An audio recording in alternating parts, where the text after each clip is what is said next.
మొక్కల నుండి తెల్లటి పాలు రావడం నార్మల్. కానీ బంగారం రంగులో పసుపు పాలుగారే ఈ వింత మొక్కను ఎప్పుడైనా చూశారా? దీని పేరే బ్రహ్మదండి లేదా బలురక్కసి. దీని సైంటిఫిక్ నేమ్ ఆజ్మోన్ మెక్సికానా.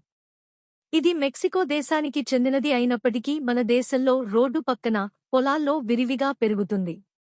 దీని ఆకులు, కాడలపై భయంకరమైన ముళ్ళు ఉంటాయి.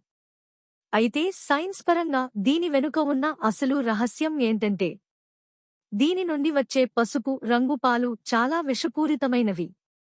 పొరపాటున ఈ గింజలు ఆవాలలో కలిసి, ఆ నూనెను మనుషులు తింటే ఎపిడెమిక్ డ్రాప్సీ అనే ప్రమాదకరమైన వ్యాధి వస్తుంది. కానీ విచిత్రం ఏంటంటే, క్యాన్సర్ కణాలను నాశనం చేసే అద్భుతమైన ఆల్కలాయిడ్స్ కూడా ఈ మొక్కలో ఉన్నాయని ప్రస్తుతం సైంటిఫిక్ రీసెర్చ్లో తేలింది. ఆయుర్వేదంలో దీని వేర్లను తేలుకాటుకు విరుగుడుగా వాడతారు. ఇలాంటి మైండ్ బ్లోయింగ్ ప్లాంట్ సైన్స్ రహస్యాల కోసం ఇప్పుడే ఫాలో అవ్వండి.